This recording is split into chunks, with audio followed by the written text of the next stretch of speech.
आज सभी को आज बहुत इंपॉर्टेंट दिन है। आज के लेक्चर की शुरुआत हम लोग भगवान की भक्ति से करेंगे। आप सभी लोग हाथ जोड़े,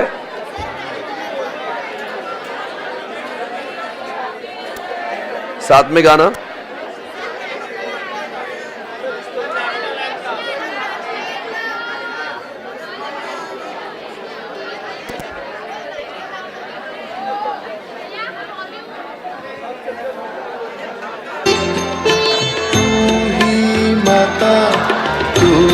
पिता है तू ही माता, तू ही पिता है, तू ही माता तू। आपको पता नहीं है गाना तो आप सुनेंगे या बोलेंगे? तो आप बोलेंगे, थोड़ा सा भक्ति में माहौल बनाइए यहाँ पे, ठीक है ना? बोलो जय श्री राम। ओके। जग में साचो तेरो नाम, तेरा तेरा तेरा।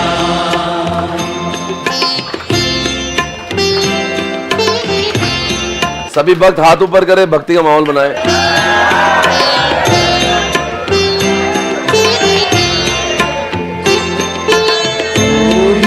माता तू ही पिता है, तू ही माता, तू ही पिता है, तू ही माता, तू ही पिता है, तू ही। आपकी तालियां रुक गई। कभी सत्संग भक्ति में बैठे हुए क्या कर रहे हो आप? माता तू ही पिता है, तू ही तो है राधा श्याम, तेरा मेरा तेरा मेरा।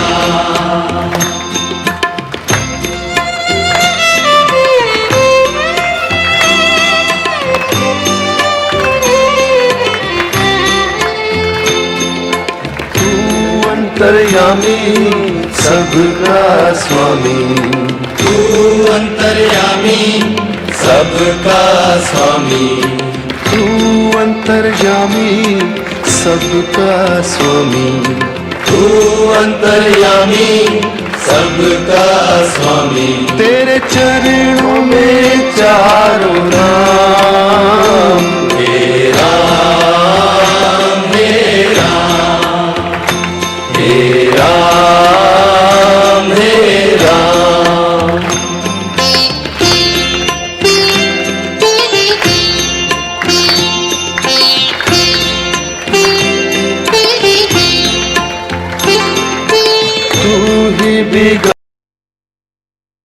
सवारे तू ही बिगाड़े, तू ही सवारे, तू ही बिगाड़े, तू ही सवारे, तू ही बिगाड़े, तू ही सवारे।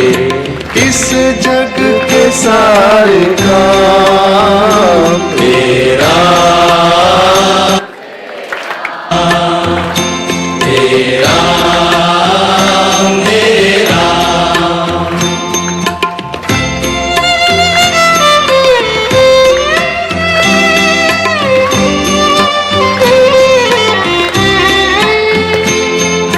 तू ही जगदाता विश्व विधाता, तू ही जगदाता विश्व विधाता, तू ही जगदाता विश्व विधाता, तू ही जगदाता विश्व विधाता।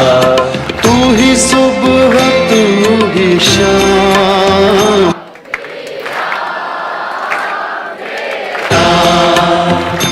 तेरा मेरा तेरा मेरा। साचो तेरो नाम।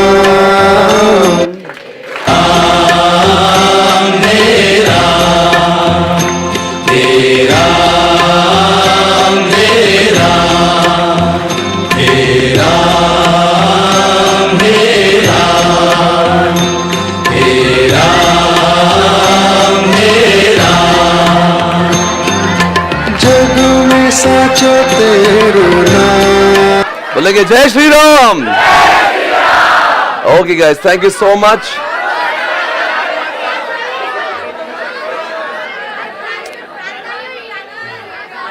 चलो स्टार्ट करें।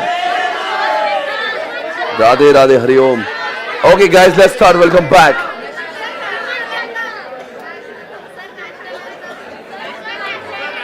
हाँ, वो भी करेंगे, बस अभी आज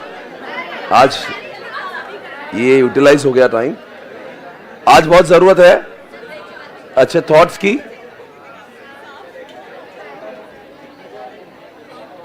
स्पेशली मैं बहुत बड़ा राम फॉलोअर हूं और मैं इतना ज्यादा अपने लाइफ में उनको इम्बाइब कर चुका हूं मेरे बहुत सारे डिसीजंस में, निर्णय में। मतलब कि मैं 2 साल पहले तो पूरा रामायण तो बहुत बचपन में हो गया था। फिर क्या हुआ, लॉकडाउन लगा।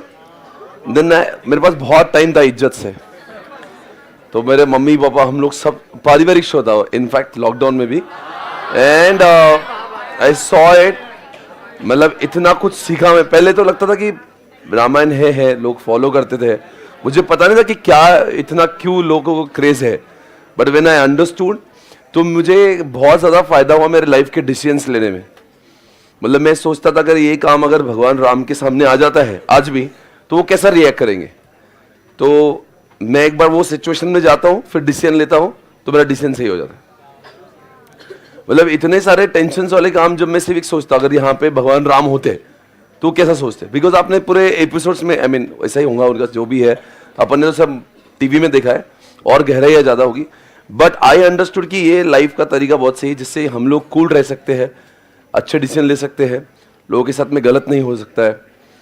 तो आई पर्सनली फॉलो इट। तो मेरे बहुत सारे काम आपको मैं इसलिए बता रहा हूँ आज, आप फॉलो करना चाहिए आपने भी। मतलब मेरे लाइफ में तो बहुत शांति आई है उसकी वजह से। बहुत बार मैं परेशान रहता था पहले कि ऐसे सिचुएशन में ये करे वो करे, ये करे वो करे, तो वो सिचुएशन में बहुत अच्छा है। एनीवेज गाइस, आप सभी का आज रिजल्ट है, आप सभी को बहुत बहुत ऑल द बेस्ट। जिन लोग का है बेटा उनका बहुत टेंशन वाला काम है आज टेंशन ना लेना बस, ठीक है ना। Okay guys, I am on वैसे I am on page number 2.63 everyone.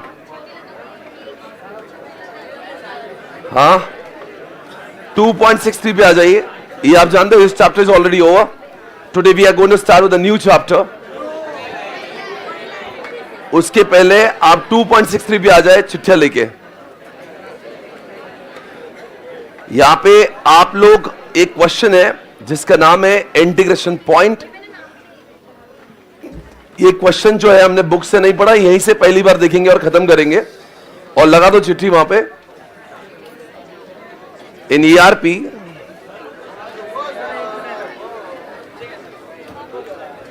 Integration point मैंने बुक से नहीं पढ़ा, यहां से पहली बार पढ़ा रहा हूं। आप लिखे यहां पे इंटीग्रेशन विद अदर मॉड्यूल्स में चिट्ठी लगा के पेज नंबर 2.63 पे इंटीग्रेशन पॉइंट्स पे चिट्ठी लगा के और लिखे वहां पे, लिखो इन ERP modules are supposed to be linked. Modules are supposed to be linked. Modules are supposed to be linked for proper communications and coordinations. For proper communication and coordination. मतलब ERP में मॉड्यूल्स का supposed to be linked for proper coordination and communication. Okay? Like in SPC example we have seen, SPC के example हमने सभी ने क्या सीखा, क्या देखा। Sale module is linked with sale module is linked with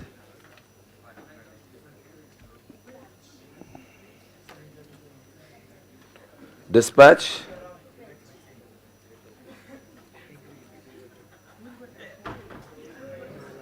comma technology linked with dispatch technology CRM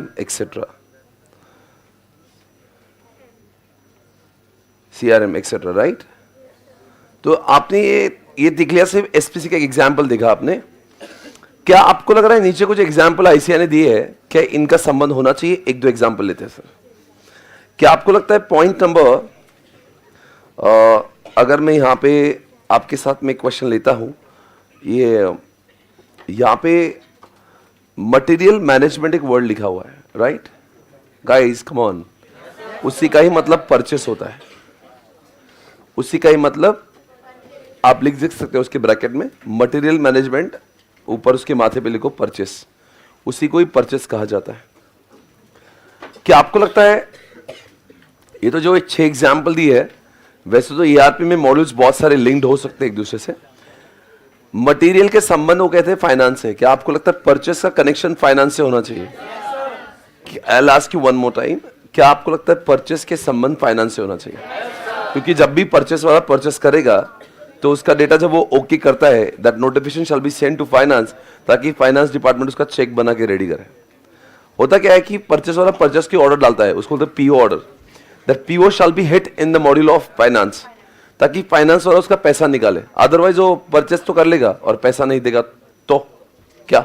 इसलिए बोलते दोस्तों कि परचेस का संबंध फाइनेंस से। तो ये बात क्लियर है सर। ये जो 6 एग्जाम्पल दिए हैं हमारी बुक में, क्या सिर्फ इतना ही लिंकिंग ईआरपी में होता है या सिर्फ कुछ एग्जाम्पल्स है? ये कुछ एग्जाम्पल्स ऐसे हजारों कनेक्शंस ईआरपी में होते हैं एक दूसरे के साथ में। ये सिर्फ कुछ आपको बताया कि ऐसे इंटरेक्शन पॉइंट्स करते हैं, इसको संबंध उससे जोड़ते हैं। चलो आपसे सवाल है मेरा, यहाँ पे इन्होंने एक मॉड्यूल लेके उसके संबंध जोड़े। पॉइंट नंबर 2 में एचआर का फाइनेंस है। क्या आपको लगता है दोनों में कोई संबंध है? Do you think there is any connection between HR and finance? क्या कनेक्शन है दोनों में? एचआर वाला जब पेरोल अपलोड करेगा, that will be send to finance also, ताकि फाइनेंस वाले उसके पैसे दें। अगर दोनों में लिंकिंग ना हो तो पेरोल बन भी जाएगा, लोगों को पैसे बैंक में नहीं आएंगे।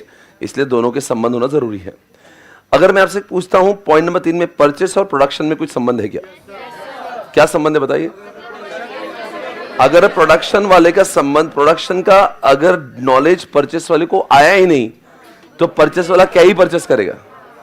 प्रोडक्शन वाला अपना डेटा करके I want to manufacture this many cars, वो ओके करता है। उसके बाद में वो परचेस वाला डिसाइड करता है कि उसको संबंधित कितने टायर्स लगेंगे, समझ में आ रहा है? कितने सारी इंटर की चीजें लगेगी, कितने एसी मंगवाना पड़ेंगे। ये सारी चीजें परचेस वाला परचेस तब कर सकता है जब उसको प्रोडक्शन का नॉलेज हो। ऐसा क्लियर एवरीवन? सर ये जो लिखा है क्या वही एग्जाम्पल से? मैं वापस से कह रहा हूं, सिर्फ इतने, ये सिर्फ कुछ एग्जाम्पल्स है। ऐसे अनेक चीजें हैं जो आपको इसके अलावा भी, अच्छा जो लिखा है क्या उसके अलावा कोई इंटेंशन बता सकते हो आप कि ईआरपी में इसके संबंध इससे होना चाहिए? ईआरपी में तो बहुत सारे मॉड्यूल्स हैं, अरे है ना? अगर मैं यहाँ पर स्क्रीन पे आपको दिखा देता हूं ईआरपी, देखो ईआरपी जब भी बोलते हैं डायग्राम ऐसे बनती है। आप लोग भी जब भी वो करोगे ना एग्जामिनेशन में, कभी भी ईआरपी आ जाए ना, तो आप डायग्राम ऐसे ही ड्रॉ कर लेना। ओके आप बताओ ये ईआरपी को ऐसे सेंटर में क्यों रखा है? बिकॉज ये सबका मालिक एक है, इसमें सब डेटा कवर हो रहा है। आपसे सवाल है इसमें से कौन से 2 मॉड्यूल का लिंकिंग, कोई एक एग्जांपल बताओ। Production and technology, okay.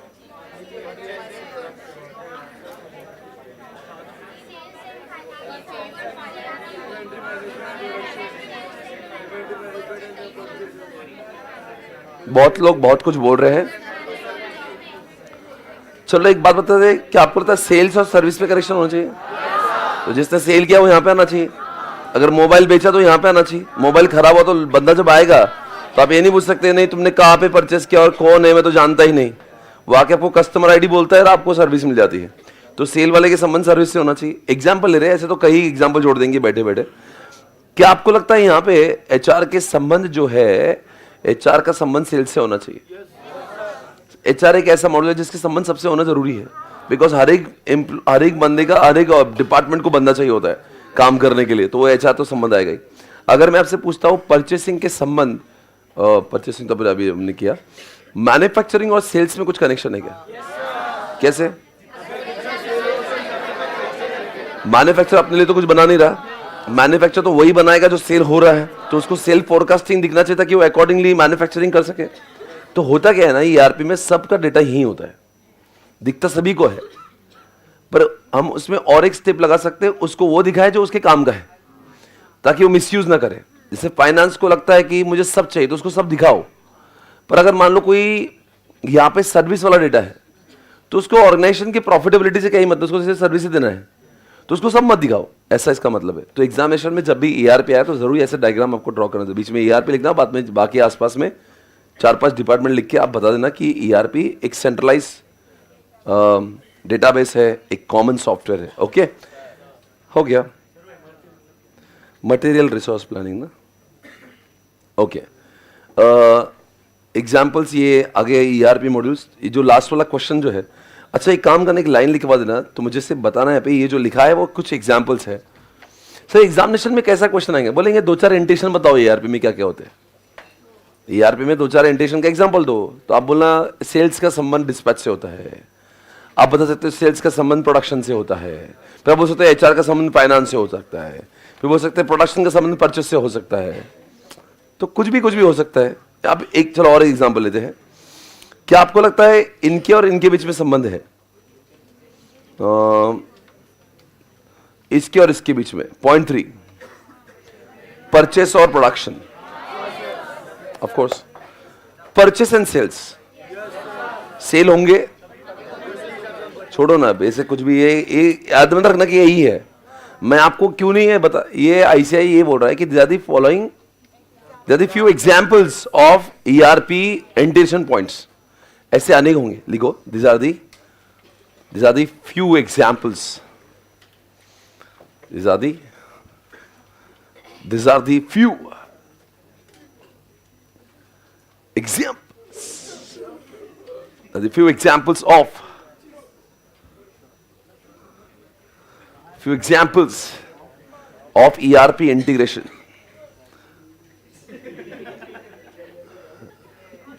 लोग कुछ अलग समझेंगे।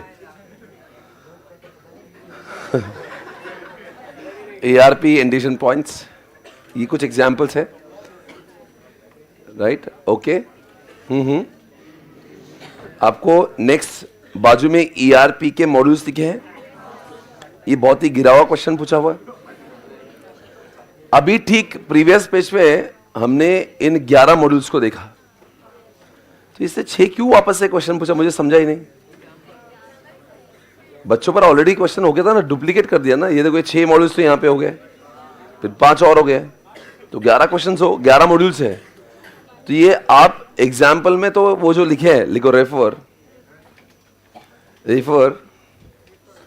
कहाँ पे, किधर भी ठोको मत, लास्ट वाला मॉड्यूल यहां लिखना है एग्जाम्पल्स में, ये वाला इसके नीचे refer 11 modules of page number 2.6162,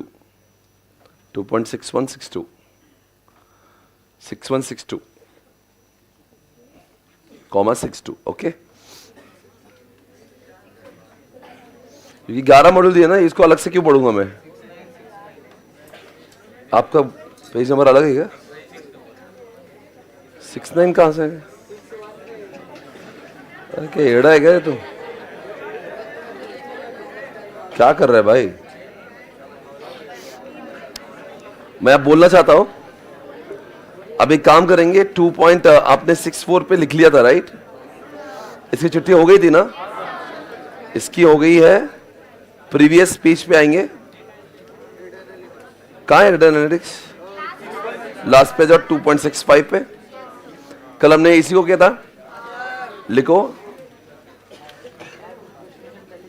आज मैं आपको ये बताना चाह रहा हूं, आज के इस लेक्चर में और कल के लेक्चर में, आने वाले कल के, हम लोग इस चैप्टर को बहुत ऊपर ले जाएंगे। ये चैप्टर जो है हमारे दोनों खत्म हो गया। अराउंड 25 मार्क्स का वेटेज दोनों चैप्टर रखते हैं और आपका कॉन्फिडेंस लेवल बहुत बढ़ेगा after attending today's and tomorrow's lecture, जहाँ पे हम लोग जितना पढ़ाई किए हैं उनको बहुत चिट्ठियाँ लगाकर और साथ साथ में बहुत बार रिवाइज कराएंगे। तब तक रिवाइज कराएंगे जब तक वो चैप्टर के सारे पॉइंट्स आपके दिमाग में घुस नहीं जाते। Are you there? क्योंकि ऐसा हो जाता है कि जब मेरा पढ़ाना हो जाता है, स्टूडेंट्स कहते हैं सर समझ आ रहा है, क्या मैं याद कर पाऊंगा? अगर किसने आईओटी बोला तो मैं समझ सकता हूं। ऐसा नहीं कि मुझे कॉन्सेप्ट याद नहीं, मैं कॉन्सेप्ट बता सकता हूं। अगर किसी ने बोला ये क्लाउड बताओ, मैं बता सकता हूं, पर अब क्लाउड के अंदर उन्होंने बहुत सारी पॉइंट्स पूछे तो मुझे लगता है एग्जैक्टली पॉइंट्स कैसे याद करूंगा मैं? तो फिर मुझे लग रहा है कि मुझे आ तो रहा, मैं लिखूंगा कैसे? ये बहुत जेनरिक क्वेश्चन है। ओके, मतलब बहुत इतने सालों के इतिहास में बढ़ा रहा हूँ, ये ऐसे क्वेश्चन आती हैं कि सर मैं पढ़ तो रहा हूँ, समझ तो रहा, मुझे ये इसमें बहुत मजा आता है, समझ आता है, कॉन्सेप्ट क्लियर हो जाते हैं। ऐसा नहीं कि मुझे समझ नहीं आ रहा, आप पढ़ाओ समझता है। पर अभी रही बात लिखने की एग्जामिनेशन में, वो तो तब मैं लिख पाऊंगा जब मुझे पॉइंट्स और हेडिंग्स याद है। और दूसरा ही क्वेश्चन था सर हेडिंग्स भी याद हो गई तो अंदर का कैसा? जब मैं घर पे जाके पढ़ता हूँ तो इनकी अजीबोगरीब इंग्लिश लगती है, और ये अंडरस्टैंड इंग्लिश को क्या करूं मैं? पहली बात तो there are two things. Number one, इन रिवीजन में दो चीजें कवर होती है। एक तो हम लोग कंसेप्ट को रिवाइज करते हैं, ये कॉन्सेप्ट है क्या, राइट? जैसे BYOD कॉन्सेप्ट क्या है, AI कॉन्सेप्ट क्या है ना? ई कॉमर्स और एम कॉमर्स में डिफरेंस क्या होता है, 3 टायर आर्किटेक्चर क्या होता है, लाइक बहुत सारे मैं पूछूंगा। फ्रंट एंड क्या होता है, बैक एंड क्या होता है, क्लाउड वाले ऐप क्या होते हैं, और नॉर्मल सारे क्वेश्चन हम लोग रिवाइज करेंगे। एक होता है पहले तो आपका कंसेप्ट रिवाइज होगा, और दूसरी बात कंसेप्ट के अंदर का जो है ना हेडिंग्स, वो भी मैं याद करवाऊंगा। तो कंसेप्ट रिवाइज हो गए, हेडिंग्स याद हो गए। अब रही बात अंदर लिखेंगे क्या, अंदर अपनी भाषा में आप लिख सकते हो, वो इंग्लिश से डरने की जरूरत नहीं है जो आप किताबों में पढ़ सकते हो, right? So don't even think about that English and don't be scared of it. Okay, आपको क्या करना है, कंसेप्ट अगर आपको याद है तो हेडिंग्स तो मैं याद करवा दे रहा हूं, हेडिंग के नीचे आप उस कॉन्सेप्ट से लेकर अपनी भाषा में लिख सकते हो। I repeat what I said. Heading सबको याद हो गई, आपने हेडिंग में लिख दिया, जैसे हमारी सास कैसी हो, CA जैसे, उसमें लिखा है एक पॉइंट कॉस्ट। अभी प्राइवेट की कॉस्ट ज्यादा है और पब्लिक की कॉस्ट, अब उन्होंने किस भाषा में लिखा है, it doesn't make any difference to us. हम लिखना है private has lesser cost, private has more cost compare to public cloud. ये आपको इतना तो इंग्लिश आएगा ही, उतना ही चाहिए। अरे उनका का काम है, अंदर इतना लिखते हैं, क्योंकि एक एक क्वेश्चन में उनकी जो मार्किंग की अलॉटमेंट है वो 4 मार्क और 5। पूरे EIS में सबसे बड़ा क्वेश्चन जो होता है वो 4 मार्क का होता है, और कभी पूछा तो 6 मार्क के लिए बहुत उनका इच्छा हो गई तो 4 और 6 मार्क के लिए आपके इसमें 8 और 10 जब हेडिंग्स आती है, 5 हेडिंग्स आती है ना, तो उसके ऊपर दे डोंट एक्सपेक्ट कि आपने लेट के लिखना चाहिए जितना उन्होंने ICA के मॉड्यूल में लिखा है, और वो मुमकिन भी नहीं है। आप इमेजिन करो ना, 5 पॉइंट्स दिए, इतना लिया है तो कितना आंसर होएगा, और अपने को तो पूरा पेपर भी तो सॉल्व करना है, EIS भी और SM भी तो है, तो ऐसा हो नहीं सकता जैसा आप सोच रहे हो। तो उन्होंने सर वो फिर वो क्यों इतना लेट के लिखते हैं? अरे उनका काम है भाई, वो उनको पता है 10 लाइन लिखूंगा तो बाहुला दो लाइन तो लिख पाएगा, अगर 2 ही लाइन लिख के दिया तो सिर्फ हेडिंग लिख के आएगा। तो उनका काम है आपको डेटा इलाबोरेट इतना करेंगे, आपका होता है इतना सा, तो आप हेडिंग लिखेंगे, उसके अंदर 3-4 लाइन लिखा, 2 लाइन 3 लाइन लिख दिया, उसको एक्सप्लेन कर दिया, enough, now you are going. क्योंकि आपको एग्जामिनेशन में आप एक काम करें, अपना जो पेपर होगा यहाँ पे, जब ये रिवाइज हो जाएगा ना, आज एंड में या कल तक हम लोग निर्णय ले चुके होंगे कि हमारी टेस्ट कब होगी। टेस्ट लेने का फायदा तब होगा जब आपका सब कुछ आ रहा है और मैंने रिवाइज कर दिया। अगर मैं आज आपकी कल टेस्ट रख दूं, सर मेरा तो हो गया, पर तो आप तो सब लोग जो आपको मोटिवेशन है डीमोटिवेशन में बदलेगा। आपको मैं पेपर तो आज सब मैं कुछ लिख नहीं पाया। अरे लिख पाएगा तब भाई जब तुमने पढ़ाई की ना, लिखेगा कैसे? अभी तो मैंने क्या किया, पढ़ा है ना, तो अभी पढ़ा के अब क्या करेंगे, अक्सर ये यहाँ तक कि टीचर्स पढ़ाते हैं, उसके बाद में बच्चे बोलते हैं 2 दिन का टाइम दे रहा हूं, आप पढ़ के आ जाना, फिर परसों दिन आपकी टेस्ट होगी। यहाँ तक आम टीचर्स करते हैं। और ये पहले मैं कर चुका हूं। मैं भी आर्म टीचर ही हुआ करता था। मुझे लगता था कि यार इस तो बच्चा बहुत सीरियस है सीए के लिए, और तो घर पे तो पढ़ ही लेगा। पर मैं ये भी जानता हूं उसके जीवन में और भी बहुत सारी चीजें चलती है। सीए के अलावा भी इसकी जिंदगी एक जीवन है जहां पे वो और बहुत सारी चीजों से रोज लड़ता है और अपने आप को यहां लेकर आता है क्लास में।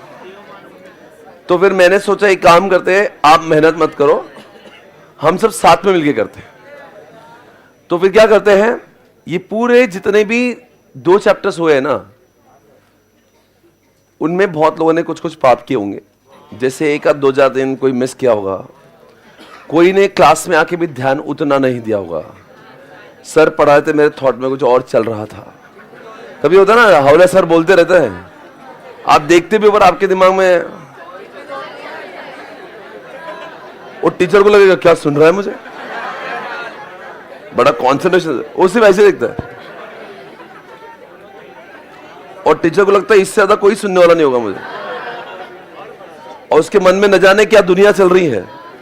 ऐसे जितने भी पाप आपने किए होंगे, कभी आपने मिस किया होगा, आपके सारे पाप धुलाने का वक्त आज और कल है। आपके पूरा जो आपके दिमाग में है वो सब कुछ एकदम मस्त वाला आपके दिमाग में ठोक देंगे। आपने कुछ मिस भी किया होगा तो रिवाइज हो जाएगा। ये 2 दिन आपको 25 मार्क्स दिलाएंगे। प्लीज कॉन्सेंट्रेट करना, अच्छे से लिखना। आज कल अगर हुआ तो परसों भी हम लेंगे, पर आपका कोऑपरेशन चाहिए, क्योंकि ये जो है ना, ये चीजें आपको समझना चाहिए कि मैं जो ऐसा नहीं होना चाहिए कि मैं आगे जा रहा हूं पीछे सब भूलते जा रहा हूं। हमने एक अब उसका स्टॉप ले लिया, यहाँ पे आ गए, अब ये यहां से आगे नहीं बढ़ेंगे जब तक ये पूरा हमारे पास नहीं आ जाएगा। ये पूरा मुझे चाहिए, फिर मैं आगे जाऊंगा, वो भी चाहिए, पर जो हुआ है वो मेरे पास में चाहिए। मेरे को लगना चाहिए at any point of time किसने पूछा ये क्या है तो I should be able to answer. वो स्टेज आपका आएगा, अभी तक नहीं आया फॉर श्योर। अभी तो हमने ऐसा नहीं कि याद नहीं किया, कभी कभी बीच बीच में किया होगा, पर क्या होता है ना, मुझे सिलेबस को लेकर भी चलना पड़ता है, क्योंकि सिलेबस भी एक इंपॉर्टेंट होता है। और एक सिलेबस होने के बाद में रिवाइज करने का मजा, आपको 25 मार्क का लेक्चर चल रहा है आज और कल का, तो आपका ध्यान उस हिसाब से आप ध्यान लगाए, अच्छे से पढ़ेंगे। चैप्टर 4 और चैप्टर 2 की कई चिट्ठियां लग चुकी है ना, चैप्टर 4 की 2 की। अब उसके ऊपर थोड़ा सा एक हम लोग जो फिनिशिंग टच लेकर आएंगे, जिसके से आपको पूरी तरह से याद हो जाएगा, ठीक है ना। डोंट वरी, सिर्फ कॉन्सेंट्रेट करना अच्छे से। ओके, आप बताना डेटा एनालिटिक्स और बीआई में दोनों में डिफरेंस क्या है। लगाएंगे चिट्ठी, दुनिया का हर डी बीआई क्या नहीं। देखो, ऑल डेटा एनालिटिक्स और are not business intelligence. All data analytics are not business intelligence.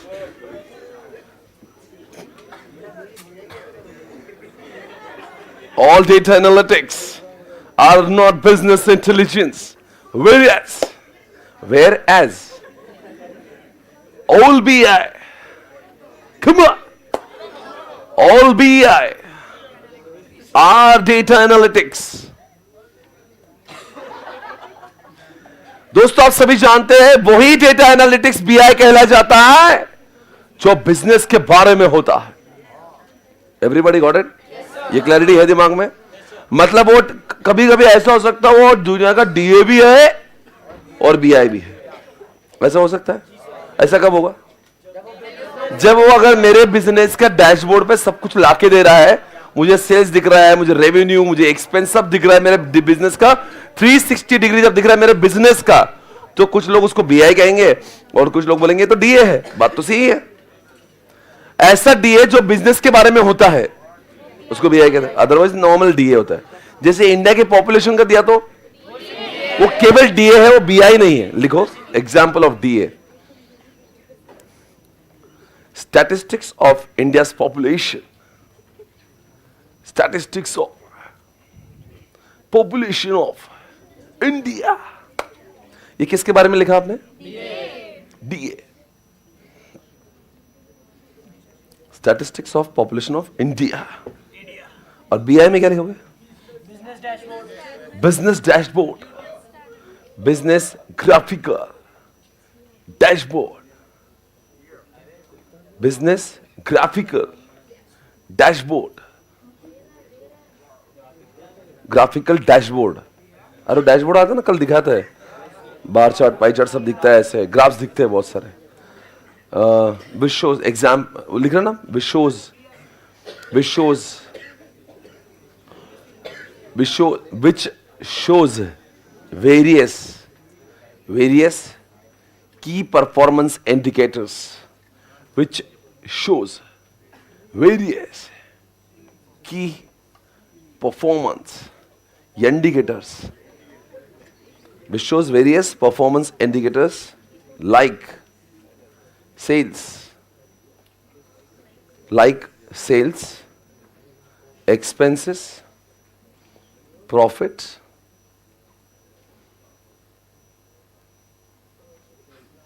geographical expansions, कहाँ पे कितना आपने सेल किया, कौन से स्टेट में, किधर, product wise performance,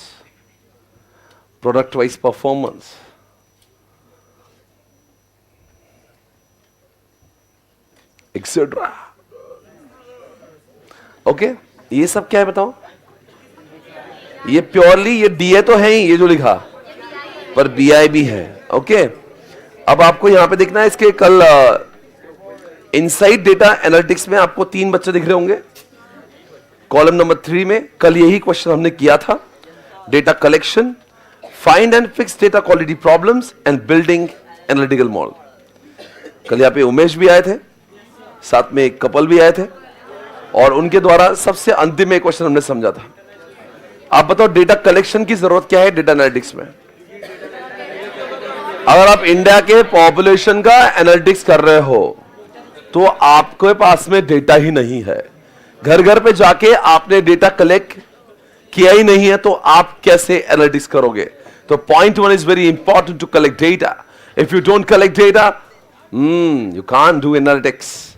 please write down, hurry up, लगा दो चिट्ठियां इस नाम पे, प्लीज लगा दे चिट्ठी डेटा कलेक्शन के नाम पे. डेटा कलेक्शन के लिए एक चिट्ठी लगेगी. छोटू, I love you Chhotu.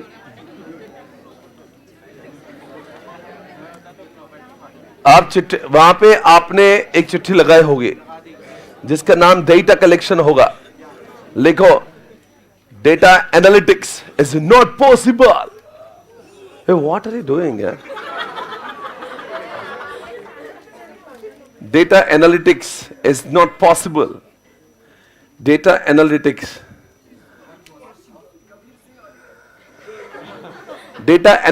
is not possible without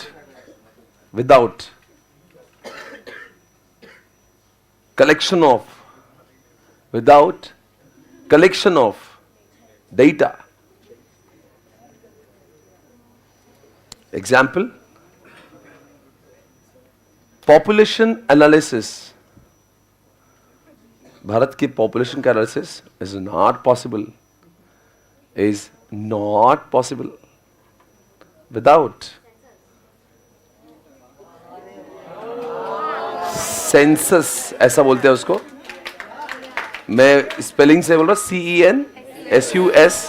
हाँ, without census, collecting data of population.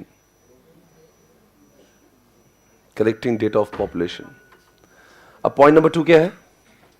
Fixing लिखा है. फिक्सिंग वहां पे लिखो. पॉइंट नंबर 2 में क्लींजिंग, वहां पे लिखो क्लींजिंग. पॉइंट नंबर 2 में लिखेंगे क्लींजिंग. क्या cleansing?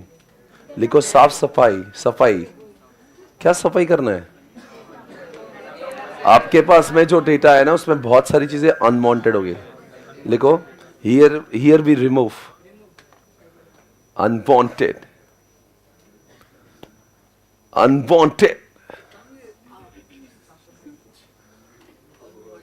data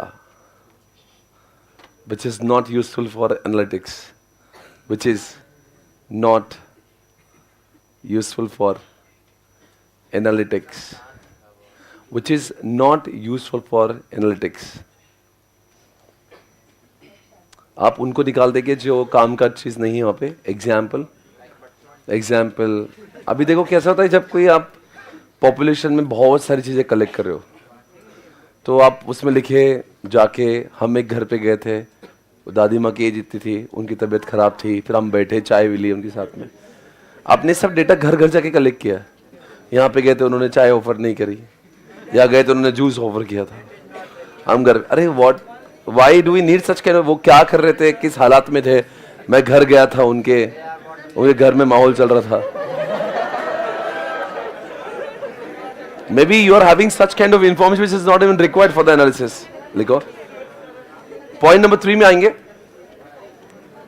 and point number 3 का नाम पढ़ो, बिल्डिंग एनालिटिकल मॉड्यूल। अच्छा एग्जाम्पल था क्या? एग्जाम्पल लिखो ना, कुछ भी लिखो आप। Example number of cars bikes they have. अभी घर पे जाके आपने चेक किया लोगों इसमें कितनी गाड़ियां कितने बाइक्स है। पॉपुलेशन से क्या संबंध है गाड़ी का? क्या संबंध है पॉपुलेशन का और कार का? आप ज्यादा बुद्धि मत लगाओ, छिछोरो लिखो, मुझे नहीं बात करना उसके ऊपर। हाँ आगे लिखेंगे। What is point number 3? What is point number 3? बताओ ये क्यों जरूरी है? यही तो जरूरी है। अभी तक तो आपने गेहूं रेडी किया, आटा तो यही निकलेगा। आटा पॉइंट नंबर 3 में निकलेगा। पहले में गेहूं का लिख किया, दूसरे में गेहूं को साफ किया। गेहूं खाते हैं आटा खाते? तो पॉइंट नंबर 3 में आटा मतलब कि गेहूं को पिसाएंगे।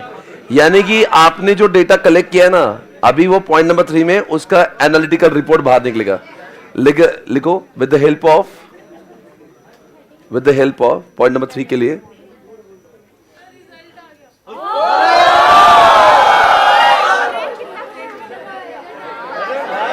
काय को बोला? एक लाइन लिखो please, with the help of with the help of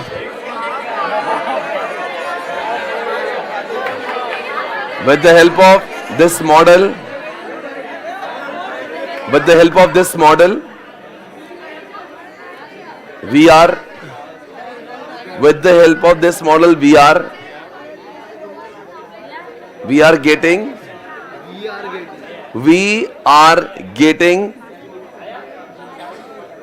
we are getting various with the help of this model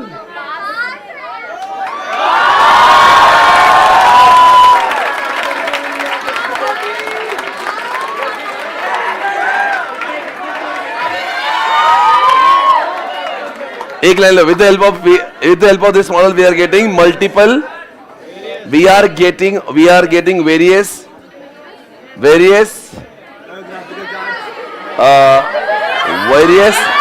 and analytical reports. We are getting various analytical reports. इतना लाइन लिखवा दो बस। Analytical reports subjects है ना? सुनेंगे ना आप? सुन लेना एक बार। ये चीजों में टाइम डालना बहुत काम में आता है। ओके दोस्तों चालू करें। Underline the word. सबसे पहले बीआई का सबसे बड़ा फायदा आपके सामने है। इस समय कहते हैं कि आपका डिसीजन मेकिंग एक्सेलरेट होगा।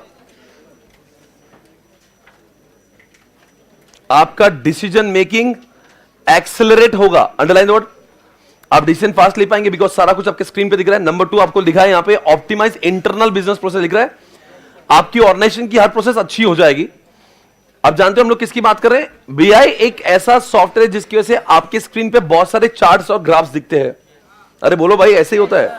और वो चार्ट्स और ग्राफ की वजह से क्या होता है पता है? आपके डिसीजन लेने में बहुत आसानी हो जाती है। सब कुछ जो आपको खुद को जाके टैली में देखना नहीं पड़ता, वो सब कुछ स्क्रीन पे आता है। तो अंडरलाइन द वर्ड एफिशिएंसी। कम समय में आपका ज्यादा काम हो जाएगा। Efficiency, driving new revenues. ये क्या सीन है भाई? यानी कि आपको यहां पे स्क्रीन पे दिख रहा है, सारी चीजें दिख रही है। आपको दिख रहा है कौन से स्टेट में सेल कम है, कौन से स्टेट में ज्यादा है। तो बोलो आगे क्या होगा? जिस स्टेट में सेल कम है आप वहां पे अपना काम और करो तो आपका रेवेन्यू बढ़ेगा। आगे लिखा है गेनिंग कॉम्पिटिटिव एडवांटेज। अगर जिस ऑर्गेनाइजेशन के पास में अगर ऐसा वाला सॉफ्टवेयर होगा जहां पे स्क्रीन पे सब कुछ दिखता होगा और जिसके पास में नहीं होगा, कंपैरेटिवली किसका काम आसान होगा? जिसके पास में, इसलिए बोलते हैं उनको बोलते हैं कॉम्पिटिटिव एडवांटेज मिल रहा है उनको। एडवांटेज मिल रहा है। ये सारी बातें 5 बातें समझ आ रही है एवरीवन? बोलो कौन सी बातें लिखिए। एक, आपका डिसीजन मेकिंग अच्छा हो जाता है, आपकी एफिशिएंसी बढ़ जाती है, ऑर्गेनाइजेशन में आपस में लोग अच्छे से कोऑर्डिनेशन कर पाते हैं, उसके बाद में आपके रेवेन्यू बढ़ जाते हैं, और उन्होंने एक बात नहीं की, जिसके पास में है उसके लिए कॉम्पिटिटिव एडवांटेज हो जाता है। ये हमारा यहाँ का क्वेश्चन खत्म हुआ है। उसकी प्रीवियस पेज पे हमने XBRL को देखा था। क्या तुम्हें याद है XBRL क्या है? एक्सटेंसिव बिजनेस रिपोर्टिंग लैंग्वेज बोलते हैं इसको। याद है सभी को? क्या हम लोग टैली पे लिखेंगे या XBRL में लिखेंगे? नहीं, हम लोग लिखेंगे तो टैली में ही, पर जब गवर्नमेंट को सबमिट करना है हम लोग किस में लिखेंगे? XBRL में लिखेंगे। एवरीबॉडी, तो क्या होता है, XBRL की एक भाषा है जो किसको चलती है? ऑल ओवर दी वर्ल्ड चलती है।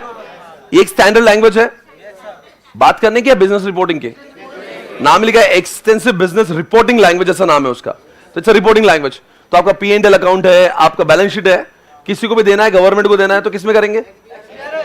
कौन सी कंपनीज को एप्लीकेबल जो लिस्टेड है, जिनका टर्नओवर 100 करोड़ या उससे ज्यादा है, पेड अप शेयर केवल 5 करोड़, इन तीनों में से कोई भी कंडीशन फुलफिल तो वहां पे ये लगता है। आप बताएंगे XBRL में जो इन्वेस्टर्स है उनको क्या फायदा होता है? जैसे सॉफ्ट बैंक को क्या फायदा हुआ? सॉफ्ट बैंक को अब वो डेटा अपनी भाषा में कन्वर्ट करने का मौका है, वो जापानीज में भी कन्वर्ट कर सकती है, अपने हिसाब से डॉलर में कन्वर्ट करना तो वो करेंसी भी कन्वर्ट कर सकती है। तो जितने भी लोग जो है जिनको कंपलसरी किया हुआ है या जो इन्वेस्टमेंट सीख करना चाहते हैं, तो क्या करना चाहिए उन्होंने? अपना डेटा जो टैली का वो XBRL में कन्वर्ट करना चाहिए। XBRL डॉक बनेगा, वो डॉक किसको भी शेयर कर सकते हैं ताकि वो, उसमें एक वर्ड है टैक्सोनॉमी। यहां पे आप लिखा है एक शब्द का एक ही मतलब होगा, यानी कि सन्डी डेटर है, कोई डेटर है, कोई बिल रिसीवेबल है, अकाउंट रिसीवेबल है, वो सब बुला दो, आपको सन्डी डेटर लिखना है। एवरीबॉडी बोलो जल्दी से। तो हर अभी टाटा है, TCS है, इन्फोसिस है, विप्रो, ये सारी IT कंपनीज है, तो उनकी बैलेंस शीट को हम लोग कंपेयर क्यों कर पाएंगे? उनके P&L को कंपेयर क्यों? बिकॉज सब लोग एक भाषा का प्रयोग कर रहे हैं, या एक भाषा है या फिर एक रूल्स को है, they are following what the same rules, same language, everybody. Okay, तो फिर क्या होगा? We are able to compare. तो इन्वेस्टर के पॉइंट ऑफ व्यू से अच्छा, अगर उसको 3-4 कंपनी में से एक में इन्वेस्ट करना है तो सबसे आसानी से, जब XBRL नहीं था तो क्या था, कोई AR लिखा था, कोई BR लिखा था, कोई डेटर, कोई SD, तो कंपेयर कैसे करेगा जो इंसान कॉमर्स बैकग्राउंड से नहीं है? तो इसलिए वो सब चीजें आई। आप बताएंगे XBRL के यूजर्स कौन कौन है? ये आपके सामने स्क्रीन पे बताना। एक तो गवर्नमेंट यानी कि ROC इसको यूज करती है, रेगुलेटर यानी कि RBI है, SEBI उसका यूज करती है, उसके बाद में इसके यूजर्स जो है वो इन्वेस्टर्स भी है, डेटा एनालिटिक्स जो करते हैं वो डेटा प्रोवाइडर जिसको हम लोग moneycontrol.com बोलते हैं वो भी है, अकाउंटेंट जो अपने क्लाइंट्स के लिए उसको यूज करता है, and what is the last point? Companies तो कंपलसरी है। डेटा प्रोवाइडर का एग्जांपल कौन हो गया? moneycontrol.com। एनालिस्ट इन्वेस्टर यानी कि सॉफ्ट बैंक, अकाउंटेंट हम अपने क्लाइंट्स के लिए करेंगे, गवर्नमेंट का एग्जांपल है ROC, कंपनीज यानी कि आप बता दो लिस्टेड कंपनीज वो 100 करोड़ 5 करोड़, और रेगुलेटर यानी कि सेबी सबको बोलता है कि हमें उसी फॉर्मेट में दीजिएगा। यह हो गया। उसके बाद में दोस्तों आपके सामने ये लिखा है XBRL के इंपॉर्टेंट फीचर्स। क्या है important features of XBRL?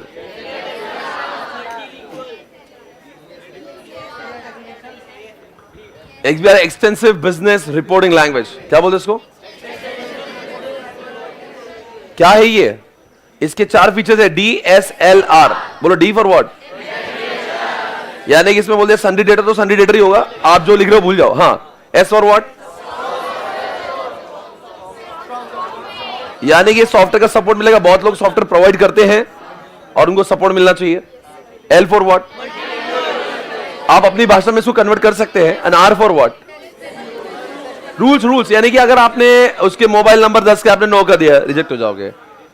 Pin number 6 का है, आपने 5, तो उसके बॉडी में 6 का चाहिए, आपने 5 दिया तो बोलेंगे नहीं मुझे नहीं चाहिए, यानी खराब चीज वो एक्सेप्ट नहीं करता, वो खत्म हो गया। राइट? ये आप याद करोगे। DSLR एक बार, D for what? Definition, S for what? L for, and R for what? Rules. अब बताएंगे दोस्तों यहाँ पे एक लेफ्ट साइड में क्वेश्चन है, why business reporting is important. सबसे पहली बात, ये हमने क्वेश्चन किया भी था, अरे हमने वो मामाअर्थ और उनका देखा था ना, बिजनेस रिपोर्टिंग क्यों जरूरी है? P&L अकाउंट बैलेंस शीट जरूरी क्यों? जो आप जो अपने शब्दों से बोल नहीं सकते, आपके शब्दों से ज्यादा आपकी बैलेंस शीट बात करती है। तो अंडरलाइन द वर्ड एक्सप्लेनेशन, आपके बारे में वो एक्सप्लेन करती है कि आपको है कौन। एक्सप्लेनेशन। दूसरी बात क्या लिखा है? अरे बोलो यार। बिजनेस रिपोर्टिंग इसलिए जरूरी है कि आप अपने स्टेक होल्डर, अपने एम्प्लॉइज को, अपने गवर्नमेंट को, बैंक को, सबको बता सकते हैं कि मेरी परिस्थिति क्या चल रही है, मैं किस हालत से चल रहा हूं। तो वो लगा है।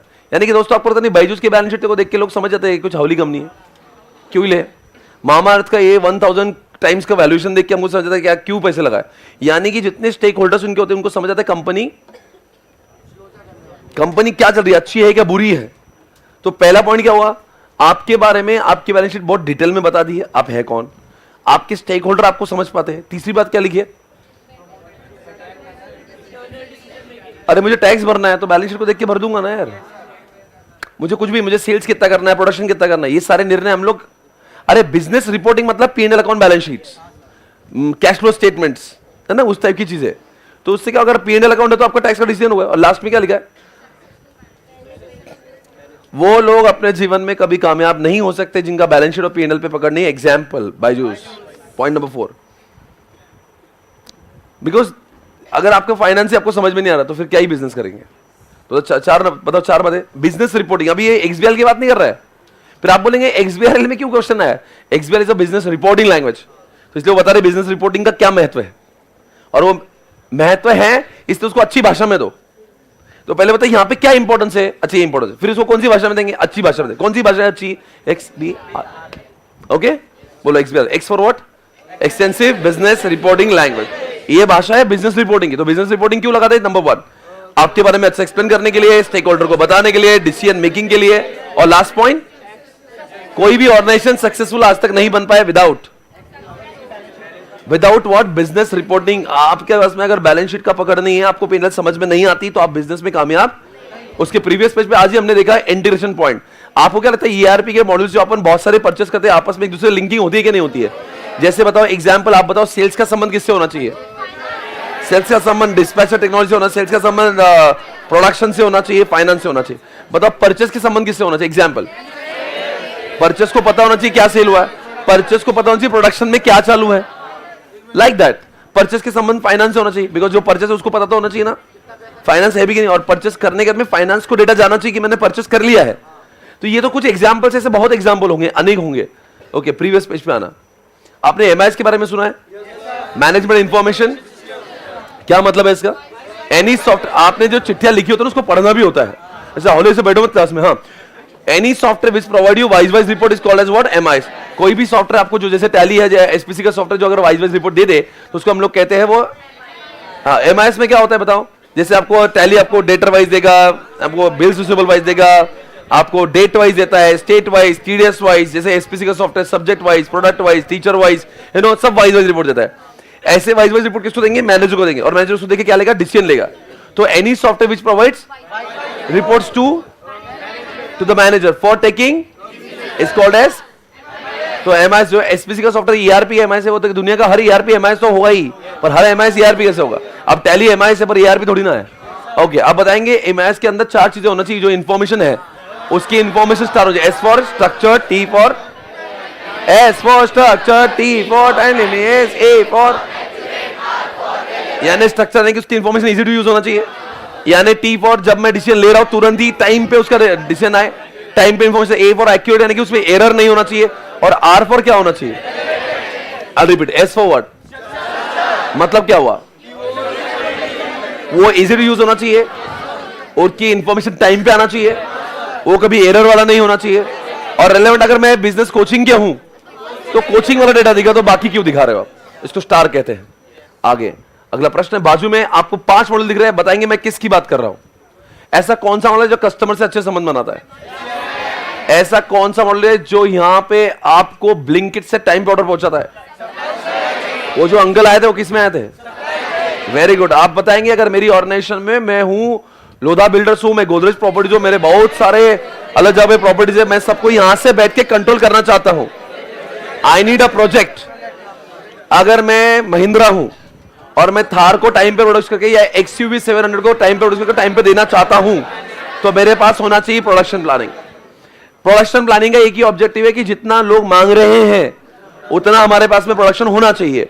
आप बताओ इसमें से कौन सा ऐसा मॉडल है जो वो है, जो आपका बहुत सारे, जो आपने रिलायंस का फैक्ट्री देखा था उसमें बहुत सारे मशीन्स थे, तो वो होता है प्लांट एंड मशीन्स। क्या करते हैं उससे, आपके इतने लाखों मशीन्स होंगी, ऐसा नहीं होना चाहिए कि कभी वो आउटडेटेड हो गई, ऐसा नहीं होना चाहिए कि वो मेंटेनेंस टाइम पे नहीं, वो खराब हो गई, जिसके सबका प्रोडक्शन हॉल्ट पे चला गया।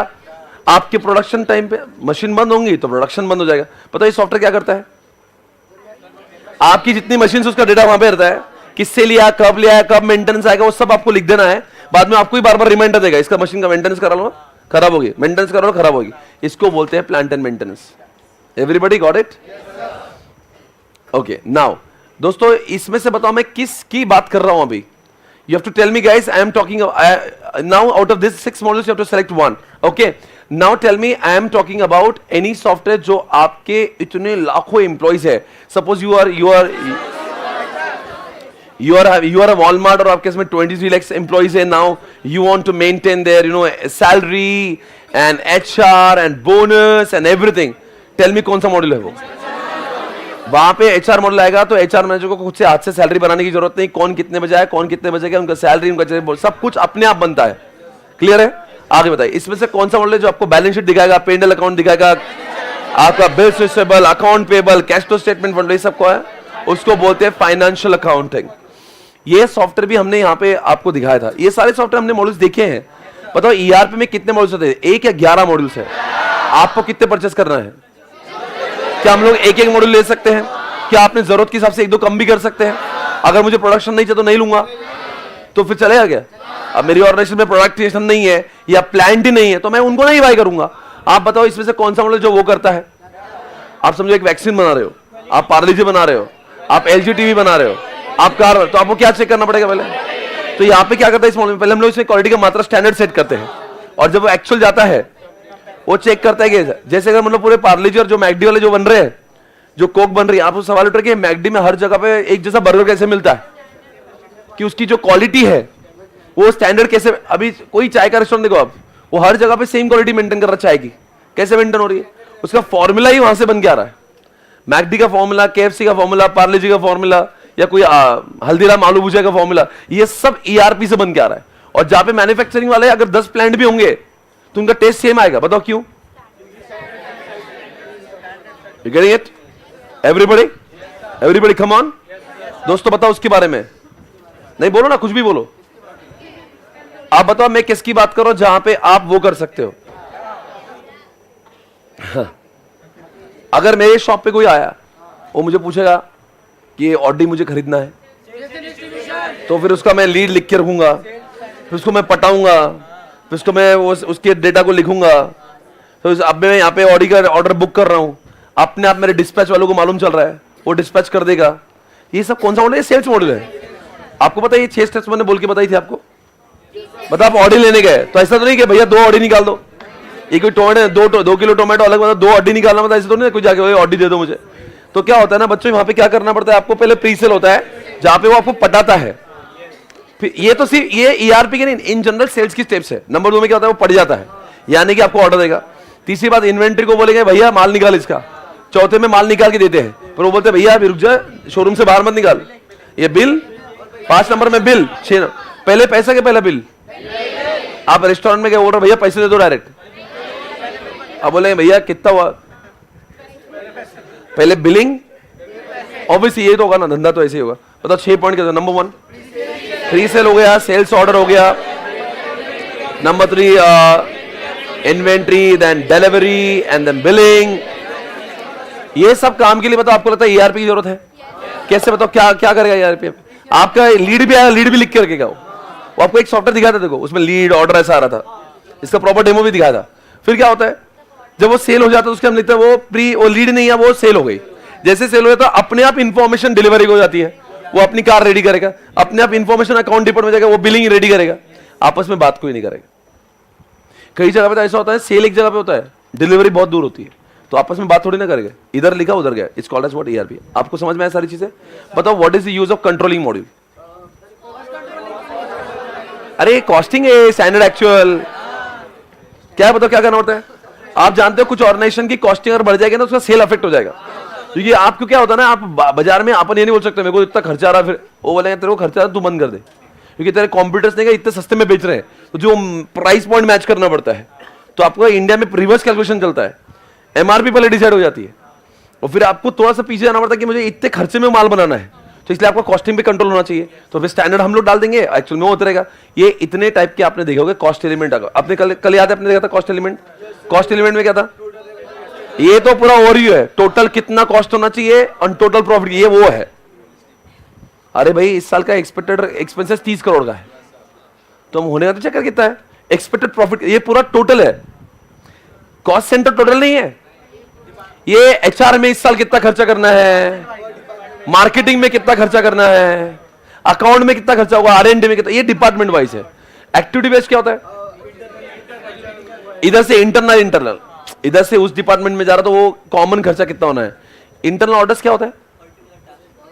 अच्छा वो इंटरनल ऑर्डर्स था, इंटरनल ऑर्डर्स देखना क्या है, ये इंटरनल ऑर्डर्स और एक्टिविटी बेस्ड, ओके। उसमें से ई वाला पॉइंट जो पता है वो प्रोडक्ट कॉस्ट है, पता है वो क्या प्रोडक्ट कॉस्ट क्या होती है? ये देखो यहां पे अगर मैं बी पॉइंट देखता हूं ना, तो मुझे लगता है बी पॉइंट तो एचयूएल का टोटल मार्केटिंग का खर्चा है, पर ये जो ई वाला पॉइंट है वो टोटल नहीं, एक सिर्फ लक्स का कितना खर्चा होना चाहिए, ये एक एक प्रोडक्ट का है, लक्स का कितना, लाइबॉय कितना, सर्फ एक्सेल कितना, वो है। और ये वाला कौन सा था, कॉस्ट सेंटर, ये पूरा टोटल मार्केटिंग, चाहे वो लक्स हो क्या लाइबॉय, सबका मिला के। और ई में तो सिर्फ एक का, तो हम लोग लिखेंगे लक्स बनाने के लिए स्टैंडर्ड 10 रुपए लगना चाहिए, तो चेक करेगा एक्चुअल में कितना लगा। Is it okay? अब क्या प्रॉफिटेबिलिटी एनालिसिस, और लास्ट में लिखा प्रॉफिट सेंटर। ये प्रॉफिटेबिलिटी क्या होता है कि हम लोग अभी ऊपर वाले 5 पॉइंट कॉस्ट के बारे में, खर्चों के बारे में, ये खर्च के बारे में, वो बोला कितना प्रॉफिट कमाना चाहिए था और कितना कमाया है, वो कंपेयर करके बताएगा। और प्रॉफिट सेंटर यानी कि अगर मैं आईटीसी हूं तो मेरे सिगरेट से मैंने कितने पैसे कमाए, फिर मैंने एफएमसीजी से कितना कमाया है ना, मैं नोटबुक से कितना कमाया, फिर मैंने होटल से कितना लिया, फिर आईटी से कितना। तो एक कंपनी के बहुत सारे काम होते हैं, तो हर एक को प्रॉफिट सेंटर बोलते हैं। Cigarette is a profit centre, notebook is a profit centre, FMCG profit centre, notebook profit centre, समझ में आ रहा है? आईटी, ये तो आईटीसी कंपनी जो कल बात की थी ना, सुट्टा बनाती, इनके बहुत सारे प्रॉफिट सेंटर्स है। तो क्या लिख के रखेंगे वहां पे, सिगरेट से हमें इतना आना चाहिए था, फिर चेक करेंगे कितना आया है, उसको बोलते हैं profit centres. Is everybody got it? ये क्या पढ़ा हमने पूरा?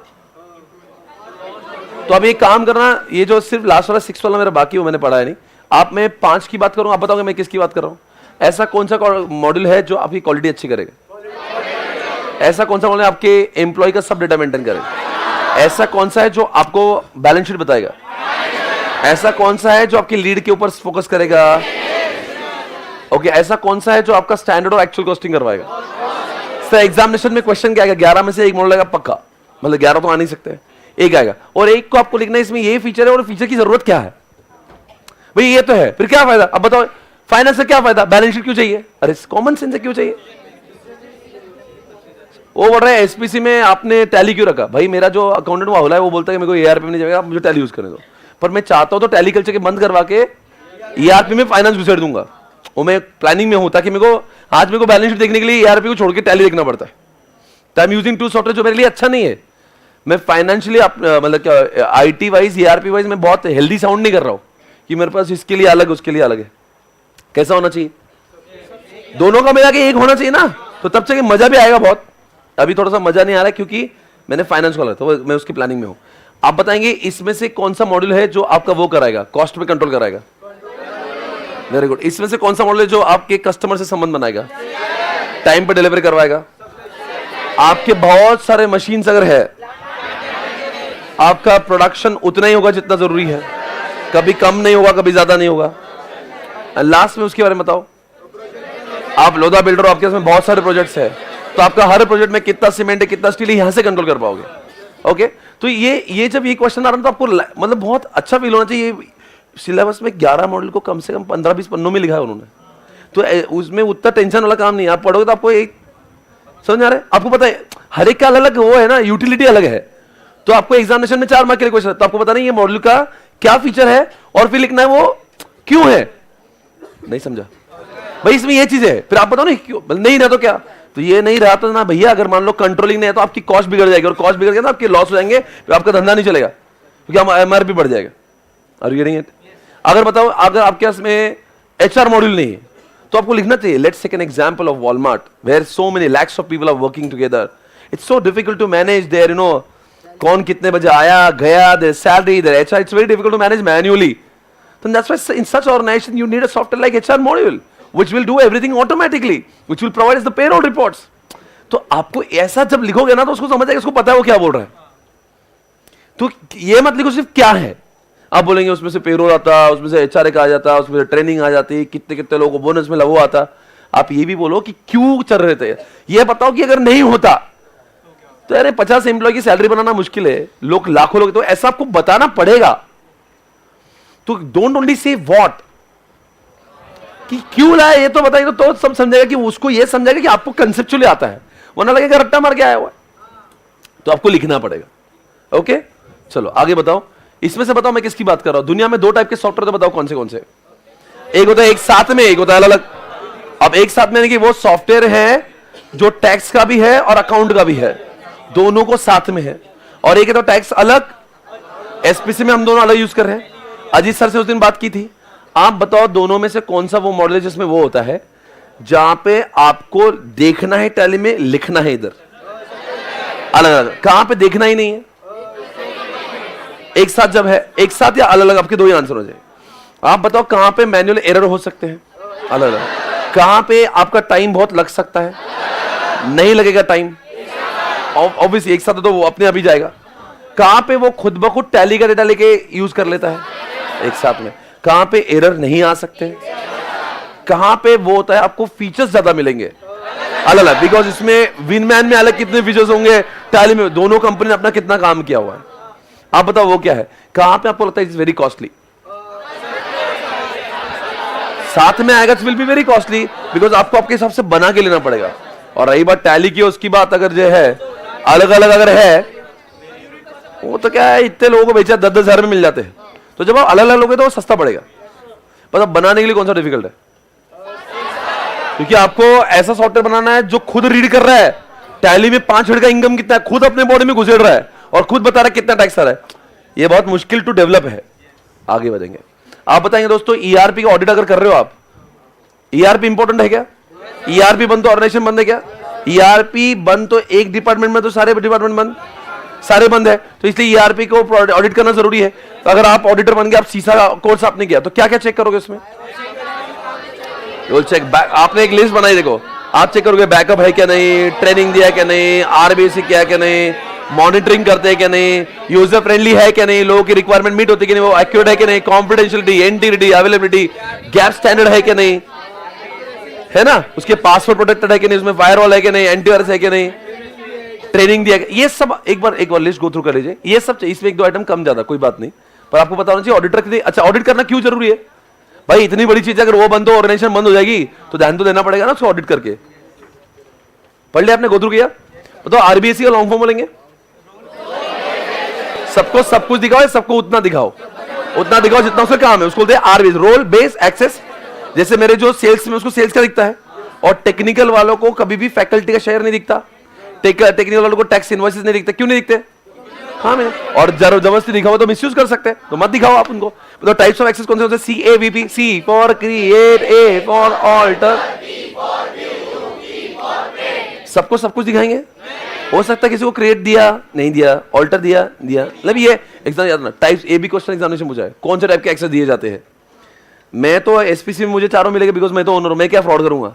पर मैं कोई एम्प्लॉय आता है तो उसको क्रिएट देना नहीं देना, ऑल्टर देना नहीं देना, ये हम निर्णय लेते हैं बैठ के उमेश के साथ में। ओके, उमेश को आपको बता दिया था एक बार, प्रीवियस पेज पे आ जाना। आप बताना इसमें से मैं किस कहते हैं, मास्टर और नॉन मास्टर का डिफरेंस बताएंगे। जो डेटा रिलेटिवली परमानेंट होता है उसको क्या बोलते हैं, और जो हर बार चेंज होता है? आपका आधार, आपका पैन, आपका जेंडर, आपका वो बैंक अकाउंट नंबर, एड्रेस, आपके हर बारी में वो डेटा चेंज हो सकता है। क्वांटिटी, प्राइस, डिस्काउंट, ये सब आपका नॉन मास्टर। दुनिया में 4 टाइप के master, AIPS, A for accounting, I for inventory, P for,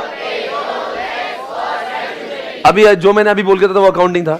आप बताओ, पहले से ही आपने टैक्स रेट लिख के रखे हैं, इसको स्टैंडर्ड है, क्योंकि बार बार हर बार, जैसे बिग बाजार में तो हर बार बिलिंग में वो टैक्स जोड़ता नहीं है, वो जुड़ के आता है, बिकॉज उसके बॉडी में लिख दिया कि टैक्स इतना है। Is it okay? आप बताओ इसमें से कौन सा है जहां पे हम लोग एम्प्लॉय जैसे जो उसका जेंडर, उसका क्वालिफिकेशन, नाम, एड्रेस, आपको अमर का पेरोल दिखाता है। देखो ये डेटा कब एक बार लिखेंगे, बार बार लिखेंगे, तो हर बार उसकी बैंक अकाउंट नंबर लिखने की जरूरत। और इन्वेंट्री यानी आपको दिखाता है ना वो ES का मॉडल, गोडाउन 1, वो कौन से कैटेगरी का है। अगर ये मेंटेन करो तो क्या हो जाएगा, आपको स्टॉक मिलता रहेगा हर बारी। तो ये ऐसा हो गया। बताइए वाउचर क्यों होते हैं यार? अरे सर वाउचर ही नहीं तो डेटा एंट्री कैसे करेंगे, और डेटा एंट्री नहीं करेंगे तो बैलेंस शीट कैसे बनेगी? So no voucher, no entry, no reports. Voucher number के कुछ कैरेक्टरिस्टिक्स स्क्रीन पे दिखे हुए हैं। एक तो प्रीफिक्स हो सकते हैं, सफिक्स हो सकते हैं। अपन ने पेमेंट किया था ना 933 को, उस तो पेमेंट किया था अपन ने। अब बताओ वो क्या क्रोनोलॉजिकल होते हैं? 933 फिर 34 आएगा, 35 आएगा, यानी कि वो सिक्वेंशियली इश्यू होते हैं। उसके बाद में वो यूनिक होते हैं उस ट्रांजैक्शन के लिए। वो प्रीफिक्स हो सकते हैं, सफिक्स हो सकते हैं, हर कैटेगरी वाइज अलग होते हैं। जैसे पेमेंट का 903 है तो सेल्स का 103 भी चल रहा होगा, लाइक दैट। आगे बढ़ेंगे दोस्तों, ये तो बहुत गिरा हुआ क्वेश्चन है, दोनों भी गिरे हुए। चलो फिर भी बोल दो, गिर गिर के बोलो। Account flow from angle of software, बताएंगे इसमें से कौन से? पहले तो ट्रांजैक्शन हो रहा है, आपने फर्नीचर बाय किया, जर्नल एंट्री की, पोस्टिंग हुआ, बैलेंसिंग हुआ, ट्रायल बैलेंस बना, पीएनएल। वन सेकेंड, हाँ कम ऑन।